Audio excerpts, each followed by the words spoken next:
Kasus COVID-19 mengalami tren lonjakan di Singapura dan juga negara tetangga Malaysia. Lonjakan kasus di dua negara ASEAN tersebut menjadi perhatian bagi pemerintah Indonesia, khususnya Kementerian Kesehatan. Menteri Kesehatan Budi Gunadi Sadikin juga mengatakan peningkatan kasus COVID-19 juga terjadi di tanah air, hanya saja angkanya tidak signifikan seperti yang terjadi di Singapura dan juga Malaysia.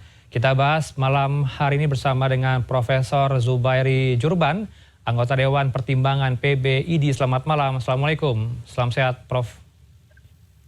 Selamat malam. Waalaikumsalam warahmatullahi wabarakatuh. Ya, sebarannya yang Anda temukan di mana saja ya titik sebaran COVID-19 yang baru saja kita terima di tanah air ini, Prof? Oh, kalau yang datang kepada saya sih daerahnya ada yang di Jakarta Pusat, ada yang Jakarta Selatan. Namun sebetulnya yang penting bukan itu. Itu kan sebagian besar pasiennya yang ke saya pun pakai swab mandiri.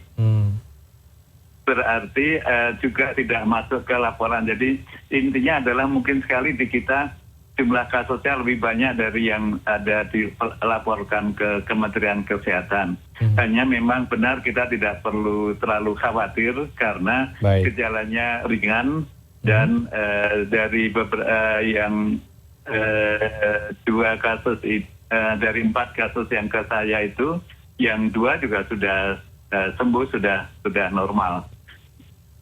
Ya, gejala apa yang dirasakan awal mula mengalami COVID-19 varian baru ini? Ya, sebagian besar mengalami gejala mirip-mirip batuk pilek bersin. Jadi batuk pilek bersin, sakit tenggorokan. Jadi sebagian besar gejalanya lebih cenderung ke arah saluran nafas atas, bukan ke arah yang paru. Jadi saturasi oksigennya juga bagus. Dan yang sudah toraks foto juga ronsennya ternyata tidak ada kelainan. Ya, variannya apa ya, Prof? Apakah ini juga hal yang berbeda tentunya dengan penyakit baru yaitu pneumonia yang juga melanda sejumlah negara? Oh, kalau yang pneumonia yang melanda banyak sekali di Cina itu terutama pada anak-anak dan penyebabnya bukan COVID-19, jadi berbeda memang. Kalau yang terbaru ini variannya apa penyebutannya, Prof, untuk COVID-19? Bagaimana Mas? Kurang jelas. Untuk penyebutannya varian baru yang Anda katakan gejala ringan ini? EG5 atau nama panggilannya Eris itu dewa Yunani yang suka bikin perselisihan, bikin berantem itu. Namun tetap saja bukan yang gawat dan bisa ditangkal juga dengan vaksin-vaksin yang lalu yang pernah kita divaksinasi itu lumayan melindungi kita. Jadi tidak perlu terlalu khawatir dan ini memang merupakan varian yang banyak sekali menyerang di dunia sekarang ini. Jadi tidak hanya di Singapura, namun Amerika sudah lebih dulu beberapa bulan yang lalu sudah mayoritas virusnya adalah EG5. Untuk deteksi diri apa yang harus dilakukan ke depan, Prof? Mengingat ini kan Anda katakan tidak perlu khawatir, masih bisa dihadapi dengan vaksin yang sudah kita lakukan, booster. Iya, deteksi dininya adalah dengan swab tenggorok. Jadi kalau ada orang batuk pilek bersin, demam itu sebaiknya swab tenggorok antigen gitu aja. Dan standarnya sama, kalau ternyata positif ya kemudian periksa saturasi oksigen itu juga gampang. Kemudian kalau memang normal ya isolasi mandiri di rumah saja. Terus yang saran untuk vaksinasi, saya coba cek di banyak puskesmas saat ini memang sedang kehabisan stok. Saya kira pemerintah sedang menyiapkan vaksin untuk bisa kita pakai. Namun sekarang ini yang penting sebelum vaksinnya kita bisa dapatkan ya pakai masker. Kemudian kalau ada teman kita yang batuk pilek bersin kita jangan dekat-dekat dahulu. Untuk kita yang batuk pilek bersin, maka pakai masker menjadi kewajiban agar tidak menularkan anggota keluarga yang lain, agar tidak menular juga ke teman-teman yang lain. Jadi kalau lagi batuk pilek bersin, sementara ya tinggal di rumah saja, jangan masuk ke kantor. Untuk anak-anak kita ya jangan masuk sekolah dulu. Bagaimana dengan kita yang sudah divaksin lengkap sampai dengan booster? Apakah perlu ada booster berikutnya, Prof?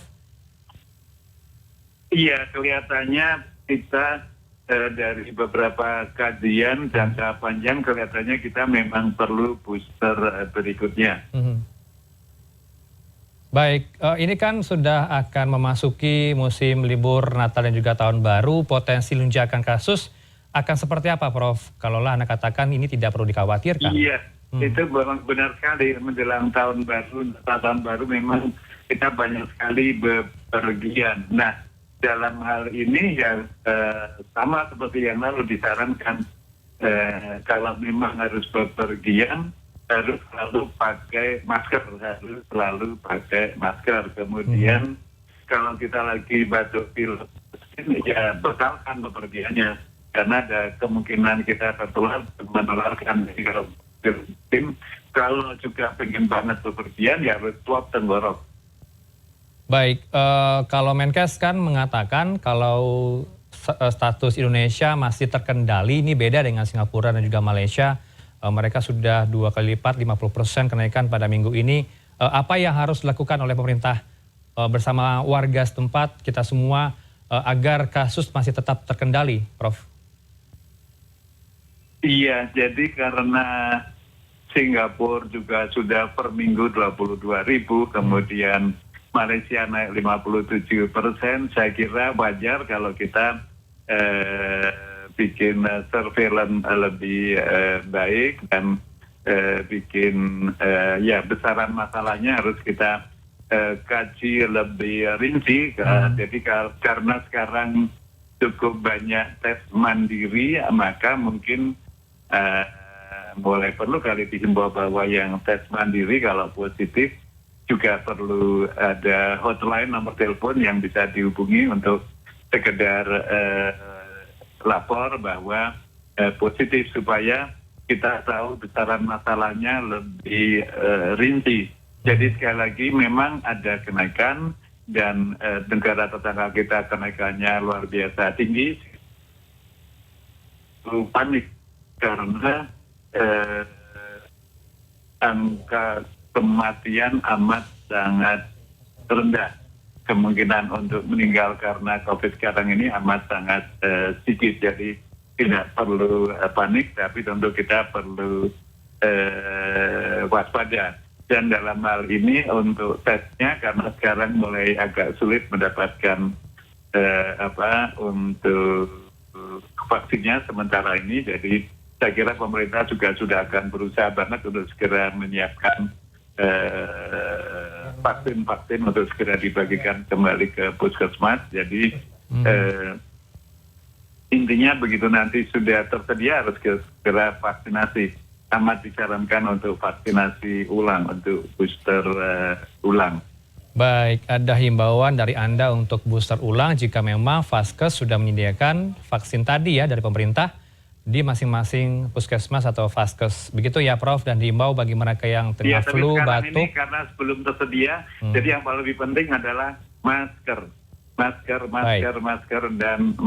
dan ya hati-hati kalau bepergian. Ya, termasuk mereka yang flu dan batuk tetap saja di rumah, tidak menularkan ke yang lain. Begitu ya, Prof. Terima kasih atas waktu Anda. Ya. Ada Profesor Zubairi Jurban, anggota Dewan Pertimbangan PB, IDI. Selamat malam. Assalamualaikum.